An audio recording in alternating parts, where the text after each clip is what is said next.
Hello everyone, this side Sheena Gakhar Vadba from Science Surface, and if you are preparing for CUET, subscribe our channel today. If you are in class 9, 10th, 11, 12 तब भी हमारे channel को आप subscribe कर लीजिएगा। यहाँ पे आपको सारा 9, 10th, 11, 12 का कंटेंट बच्चे मिलेगा। और हमारा CUET का ये सीरीज है, आप लोगों की CUET की डेटशीट भी रिलीज हो गई है। तो हमारे CUET की सीरीज के अंदर आज हम कवर करने वाले हैं चैप्टर सॉल्यूशन के 15 बहुत इंपॉर्टेंट MCQs जो कि आपके पेपर में आ सकते हैं और पहले भी आए हुए हैं। तो उसके साथ साथ मैं लॉजिक बिहाइंड दी क्वेश्चन भी आप लोगों को बताती जाऊंगी बच्चे। तो चलिए और टाइम ना वेस्ट करते हुए इस वीडियो को करते हैं स्टार्ट। और हाँ, अगर आपको हमारे कोर्सेज अच्छे लग रहे हैं तो आप हमारे चैनल को तो सब्सक्राइब कर ही सकते हैं और हमारी साइंस सर्फेस की ऐप को भी डाउनलोड कर सकते हैं, जिसपे हम बहुत जल्दी कोर्सेज जो है और भी डालने वाले हैं। तो डिस्क्रिप्शन बॉक्स में आपको लिंक मिल जाएगा और हमारे हमारे इंस्टाग्राम चैनल पे भी हमें फॉलो कर लीजिए। हमारे इंस्टाग्राम अकाउंट का लिंक भी आपको डिस्क्रिप्शन बॉक्स में मिल जाएगा। तो चलिए और टाइम ना वेस्ट करते हुए आज की वीडियो को करते हैं बच्चे स्टार्ट। तो हमारा फर्स्ट क्वेश्चन जो यहाँ पे आ रहा है वो है एडिंग सॉल्ट टू वाटर।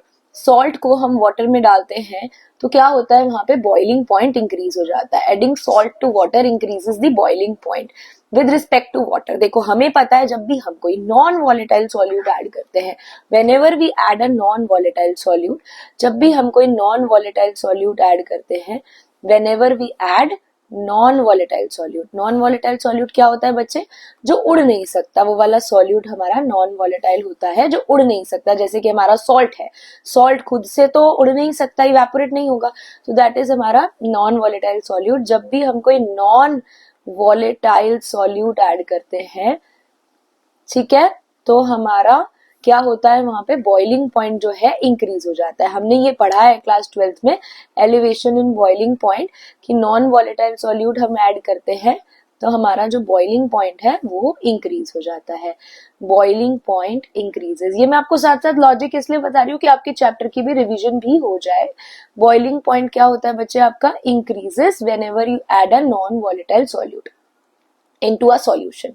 तो हमारा बॉइलिंग पॉइंट इंक्रीज हो जाता है। बॉइलिंग पॉइंट, वेपर्स बन रहे हैं, बाहर जा रहे हैं, मॉलिक्यूल्स इवेपोरेट हो के, मतलब बॉइलिंग हो रही है। तो क्यों, उसके ऊपर वेपर का प्रेशर कम है, वेपर कम प्रेशर कम दबाव बनाए हुए हैं, तभी तो बॉइलिंग इजी है, तभी तो बॉइलिंग पॉइंट ज्यादा हो रहा है, बॉइलिंग एलिवेशन हो रहा है बॉइलिंग के अंदर।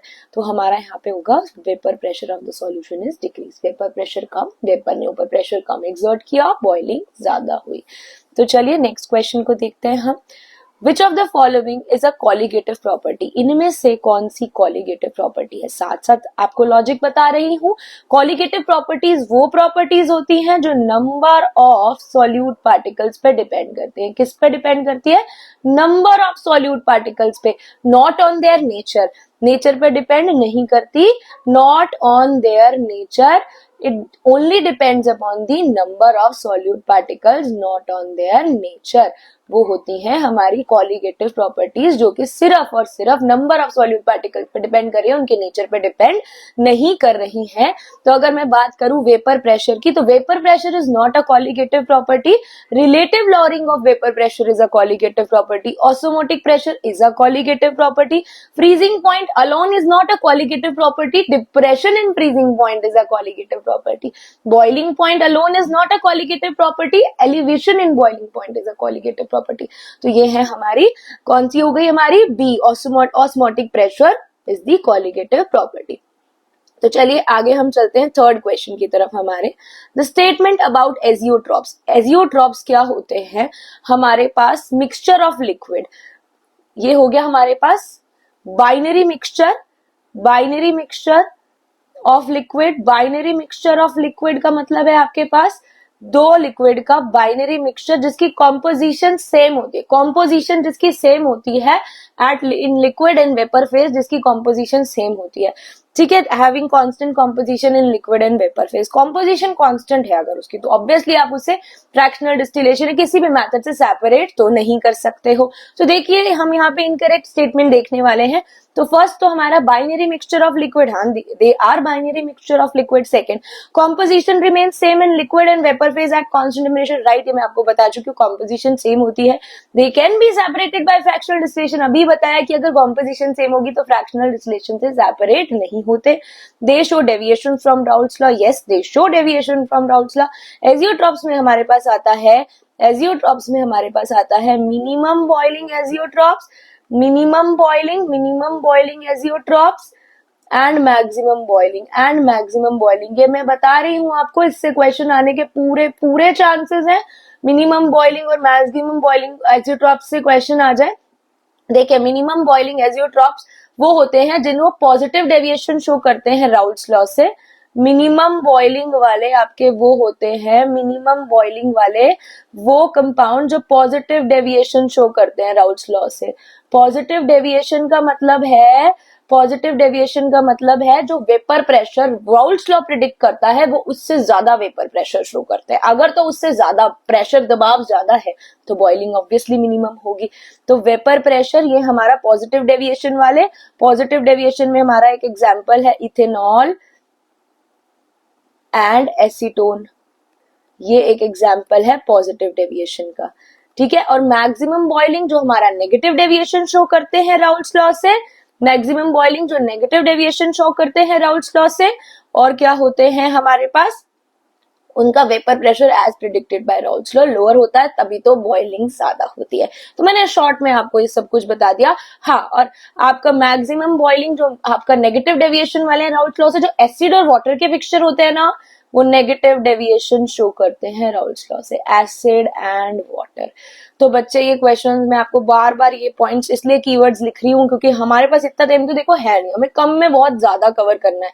तो मैं छोटा छोटा आपको हर क्वेश्चन के साथ साथ उसका हिस्ट्री बताती जा रही हूँ. ठीक है, तो अब हमारे पास नेक्स्ट क्वेश्चन बच्चे आ रहा है यहाँ पे, the value of Henry's law constant. The value of Henry's law constant. Henry's law constant क्या होता है बच्चे आपके पास? हेनरीज लॉ के अकॉर्डिंग क्या है? P is equal to KHX. Partial pressure of a gas over a liquid is directly proportional to mole fraction. तो ये हो गया आपका partial pressure. This is partial pressure, right. This is mole fraction. Mole fraction को आप solubility कह सकते हैं. This is mole fraction. Okay, तो हमारे पास यहाँ पे is directly proportional to mole fraction. अब यहाँ पे देखो, अगर मैं इसको इस तरीके से लिखूं, वो ये है आपका हेनरीज लॉ कांस्टेंट KH. ठीक है, KH देखो, अब X को मोल फ्रैक्शन, जितने मोल्स हैं टोटल सॉल्यूशन के अंदर, वही तो सॉल्युबिलिटी होगी ना बच्चे. हम इसको ऐसे लिख सकते हैं, P divided by, we can write it as P divided by X is equal to KH. P divided by X is equal to KH, ये हम लिख सकते हैं. अब यहाँ पर KH देखिए हमारे पास, KH and X are inversely proportional. KH and X are inversely proportional, यानी कि हम कह सकते हैं कि KH increases and X decreases. KH की वैल्यू इंक्रीज होगी तो सॉल्युबिलिटी हमारी डिक्रीज होगी. तो जितनी ज्यादा वैल्यू KH की उतनी कम हमारी सॉल्युबिलिटी. तो यहाँ पे अगर मैं देखूं कौन सी लोएस्ट सॉल्युबिलिटी वाली गैस है, तो हीलियम, क्योंकि इसकी KH की वैल्यू बहुत ज्यादा है. ठीक है,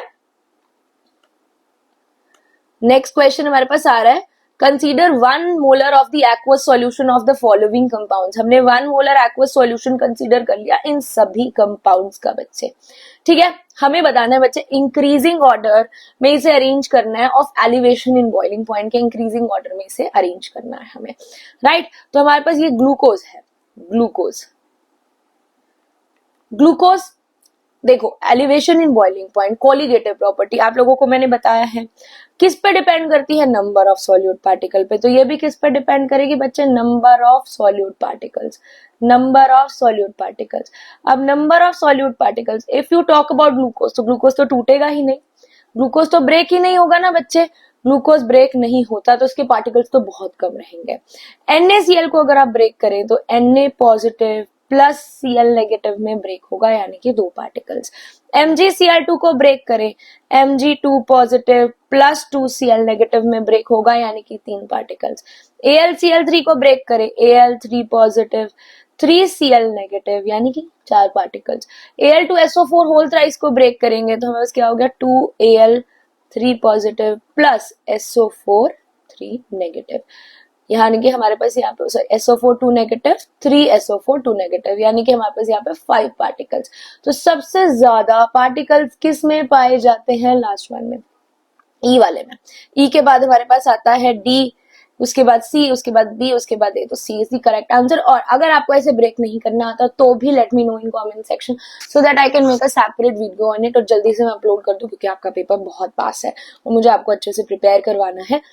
मैं कोशिश करती हूँ कि ऐप पे भी कोर्सेज आपको अवेलेबल हो CUET के, ताकि हम 10 दिन में टेस्ट वेस्ट सब कुछ प्रैक्टिस कर सके अच्छे से। तो अगर आपने हमारा चैनल सब्सक्राइब नहीं किया तो आज ही सब्सक्राइब कर लीजिए, ठीक है बच्चे। तो हमारे पास 6 क्वेश्चन जो है वो आ रहा है। 6 क्वेश्चन हमारा कहता है which of the following have highest value of Ventov factor? Same, Ventov factor I. It also depends upon the number of particles. अब आप इनको देख के बताइए किस में सबसे ज्यादा? K2SO4 में obviously 2K positive plus SO4 2 negative, यानी कि 3 पार्टिकल्स है, बाकी सब में इससे कम है। चाहे आप ब्रेक करके देख लीजिए, आपको बाकी सब में इससे कम पार्टिकल मिलेंगे। तो हमारा A is the correct answer. Seventh question says a beaker contains a substance A. एक बीकर के अंदर सब्सटेंस A है। ए का प्रेसिपिटेशन तुरंत, प्रेसिपिटेशन मतलब सॉलिड फॉर्म में ए बन गया जैसे ही हमने डाला। भैया उस सॉल्यूशन में जगह ही नहीं है कि वो और ए को ले सके। तो जिस सॉल्यूशन में जगह ही नहीं है कि वो और ए को ले सके वो तो सैचुरेटेड ही होगा ना बच्चे। तो दिस इज सैचुरेटेड सॉल्यूशन जिसमें और कैपेसिटी नहीं है। सुपर सैचुरेटेड कुछ कंडीशंस होती हैं। अनसैचुरेशन, अगर अनसैचुरेटेड होता, वहां पे अनसैचुरेटेड सॉल्यूशन होता तो वो और ए को डिसॉल्व कर लेता, पर वो नहीं कर रहा, तो मतलब उसके पास गुंजाइश ही नहीं है कि वो ले। तो दैट इज सैचुरेटेड। कॉन्सेंट्रेटेड तो थिक होता है, तो वो तो होगा नहीं। तो ए इज द करेक्ट आंसर। उसके बाद हमारे पास आते हैं low concentration of oxygen in the blood and tissues of people living at high altitude. जो लोग ऊंचे हाई एल्टीट्यूड पे रहते हैं, पहाड़ों में रहते हैं, उनकी बॉडी में ऑक्सीजन का कॉन्सेंट्रेशन बच्चे लो होता है। ऐसा क्यों होता है? कॉन्सेंट्रेशन तो तभी लो होगा अगर ऑक्सीजन का प्रेशर अंदर कम है। So because of low atmospheric pressure. और इस प्रॉब्लम को as per your NCERT text book कहते हैं एनॉक्सिया। मैंने इसके बारे में पहले एक वीडियो डाला था, शॉर्ट वीडियो, तो लोगों के कमेंट्स आए it is not known as anoxia, इसको ये कहते हैं। बट बच्चा आपके एनसीईआरटी टेक्स्ट बुक में एनॉक्सिया ओनली, तो हम एनॉक्सिया के साथ ही जाएंगे, it is called as anoxia. तो उसके बाद हमारे पास कंसीडर, यहाँ पे हमें breaking and strength of hydrogen bond से प्रिडिक्ट करना है कि इनमें से कौन पॉजिटिव डेविएशन शो करेगा। अब बात हुई है पॉजिटिव डेविएशन की, तो मैं आपको वैसे तो पहले भी बता चुकी हूँ कि पॉजिटिव डेविएशन वो शो करते हैं जो कि vapour pressure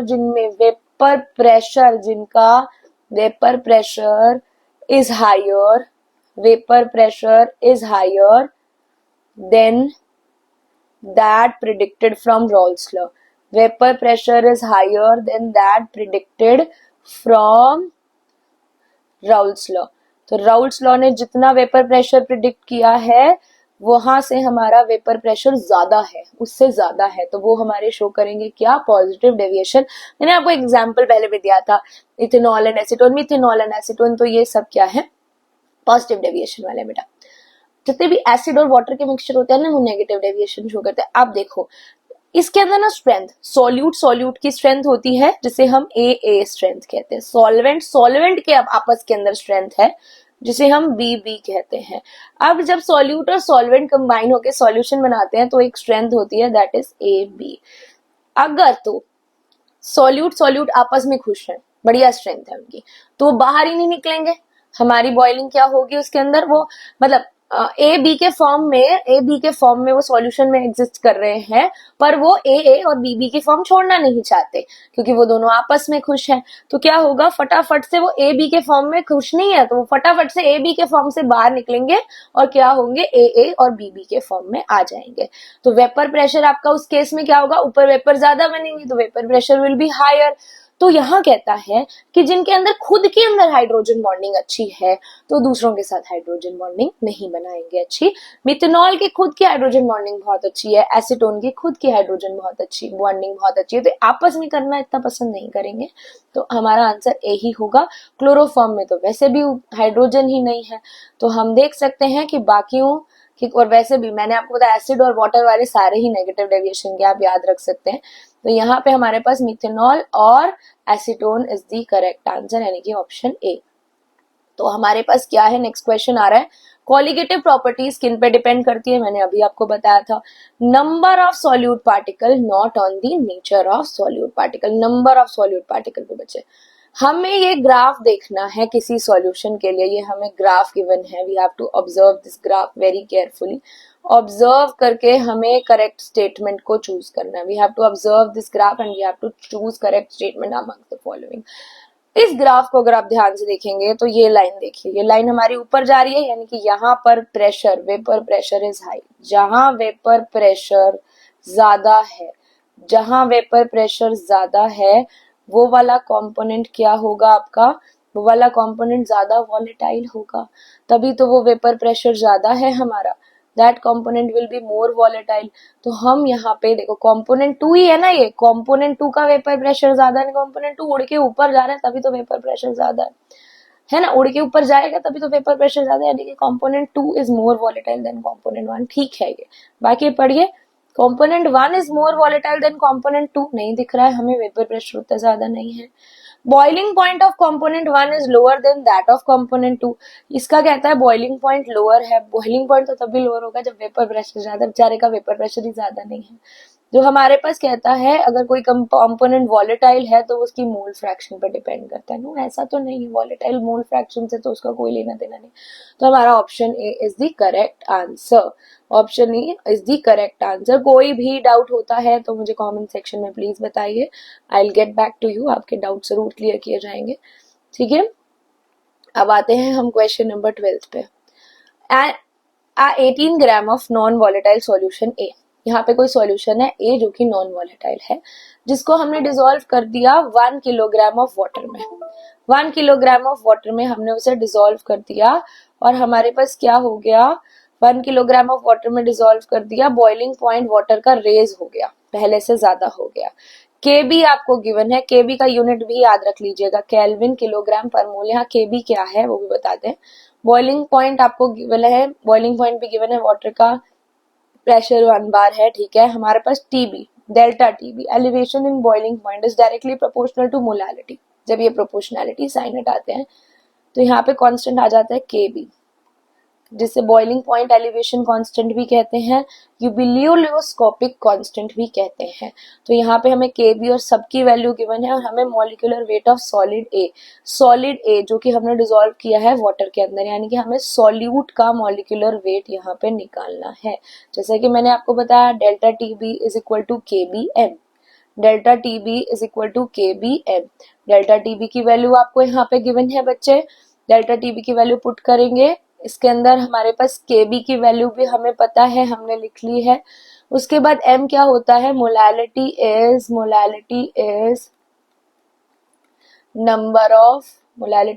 number of moles of solute divided by mass of the solvent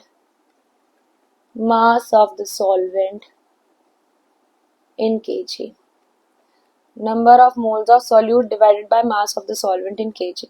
तो kb है, यहाँ पे number of moles of solute given कितना होगा, 18 आपका गिवन मास है और हमारे पास नंबर ऑफ मोल्स निकाल रहे हैं और हमें क्या गिवन है, यहाँ पे 18 आपका गिवन मास है वॉलेटाइल हमें सॉल्यूट का, और हमें निकालना है Ma निकालना है उसका मॉलिक्यूलर मास, और सॉल्वेंट का हमारे पास है मास 1, तो ये हमारे पास हो जाएगा 18 डिवाइडेड बाय Ma इंटू 0.52, जो कि हमारी इक्वेशन बनी है। तो हम यहाँ से Ma की वैल्यू जो हमारा मॉलिक्यूलर मास सॉल्यूट का है वो निकाल सकते हैं, that is 26 gram per mole. I hope you people understood. फिर से कह रही हूँ, अगर कोई डाउट हो तो आप बेफिक्र होके कमेंट सेक्शन में लिख सकते हैं, I will definitely get back to you.